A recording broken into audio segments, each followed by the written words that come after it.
Hello guys, അപ്പോൾ ഈ വീഡിയോയിൽ എൻ്റെ മോർണിംഗ് റൂട്ടീനാണ് കേട്ടോ കാണിക്കാൻ പോണേ. രാവിലെ എണീറ്റിട്ട് കുറച്ചൊക്കെ വെയിൽ കൊള്ളും കേട്ടോ. തങ്കുരു എണീറ്റിട്ടുണ്ടായിരുന്നില്ല കേട്ടോ. അപ്പോൾ ഞാൻ കുറച്ച് വെയിൽ കൊള്ളായിരുന്നു കേട്ടോ. അപ്പോഴത്തേക്കും അവളെ എണീറ്റ് പറഞ്ഞിട്ട് അമ്മ വാക്കലെടുത്തിട്ട് പോയിട്ടുണ്ടായിരുന്നു കേട്ടോ. നല്ല കരച്ചിലായിരുന്നു കേട്ടോ. പിന്നെ അവളെ എടുത്തിട്ട് ഞാൻ പുറത്ത് കാഴ്ചകളൊക്കെ കാണിക്കുകയായിരുന്നു. ഇന്ന് റിച്ചുകുട്ടിൻ്റെ സ്കൂളിലെ ഡേ ആണ് കേട്ടോ.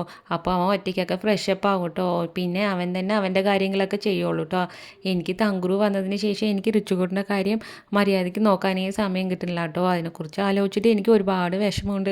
അവൻ ഈ ഷർട്ടിൻ്റെ ബട്ടൺസ് ഇടാൻ കിട്ടില്ല എന്ന് പറഞ്ഞിട്ട് എന്നെ വിളിച്ചിട്ടുണ്ടായിരുന്നു കേട്ടോ. അപ്പോൾ അവന് ഷർട്ടിൻ്റെ ബട്ടൺസൊക്കെ ഇട്ട് കൊടുത്തു. പിന്നെ അവൻ തന്നെ ഒറ്റയ്ക്ക് ബെൽറ്റും നിക്കറൊക്കെ ഇട്ടിട്ടുണ്ടായിരുന്നു കേട്ടോ. പിന്നെ ഇതേ സോക്സ് ഇട്ടുകൊണ്ടിരിക്കുകയാണ് കേട്ടോ. അപ്പോൾ അങ്ങനെ അവൻ റെഡി ആയിട്ട് പിന്നെ അവന് കഴിക്കാൻ കൊടുക്കും കേട്ടോ. അവൻ രാവിലെ ഒറ്റയ്ക്ക് കഴിക്കാൻ നിന്നാൽ കുറേ സമയം എടുക്കും കേട്ടോ. അപ്പോൾ ഞാൻ അവന് രാവിലെ മാത്രം വാരി കൊടുക്കും. പിന്നെ ഇന്ന് എക്സാം ആയതുകൊണ്ട് അവന് ലഞ്ചിൻ്റെ ആവശ്യമൊന്നും ഉണ്ടായിരുന്നില്ല കേട്ടോ. അപ്പോൾ അവന് സ്നാക്സ് മാത്രം ഞാൻ വെച്ച് കൊടുത്തിട്ടുണ്ടായിരുന്നു. അമ്മ രാവിലെ നേരത്തെ തന്നെ തങ്കുരുവിന് കുറുക്ക് അരച്ച് വെക്കും കേട്ടോ. പിന്നെ അതിന് ശേഷം ഞാൻ കുറുക്കി കൊടുക്കും. പിന്നെ ഇതേ റിച്ചുകുട്ടിന് പോകാൻ സമയമായിട്ടുണ്ടായിരുന്നു കേട്ടോ. അവൻ ഇതേ ഷൂ ഒക്കെ ഇട്ടിട്ട് പോകാൻ റെഡി ആയിട്ടുണ്ടായിരുന്നു. അപ്പോൾ അങ്ങനെ അവനെ അമ്മ ഓട്ടോ കയറ്റി വരാനായിട്ട് പോയിട്ടുണ്ടായിരുന്നു കേട്ടോ. അതിനുശേഷം തങ്കുറുക്കുട്ടിക്ക് കുറുക്കൊക്കെ കൊടുത്തിട്ട് ഞാനും കഴിച്ചിട്ടുണ്ടായിരുന്നു കേട്ടോ. പിന്നെ തങ്കുറുവിനെ കുളിപ്പിച്ചിട്ടുണ്ടായിരുന്നു കേട്ടോ. കുളിപ്പിച്ച് നല്ല കരച്ചിലായിരുന്നു കേട്ടോ ഉറക്കം വന്നിട്ട്. പിന്നെ അവളെ ഫീഡൊക്കെ ചെയ്ത് ഉറക്കിയിട്ടുണ്ടായിരുന്നു കേട്ടോ. അവളെ കിടത്തിയിട്ട് ഞാൻ വീടൊക്കെ അടിച്ചു വാരി പിന്നെ ഡ്രസ്സ് ബെഡ്ഷീറ്റുകളൊക്കെ ഉണ്ടായിരുന്നു കേട്ടോ നനച്ചിടാൻ. അതൊക്കെ സോപ്പ് വെള്ളത്തിലിട്ടിട്ടൊക്കെ തിരുമ്പിയിട്ടിട്ട് വന്നിട്ടുണ്ടായിരുന്നു കേട്ടോ.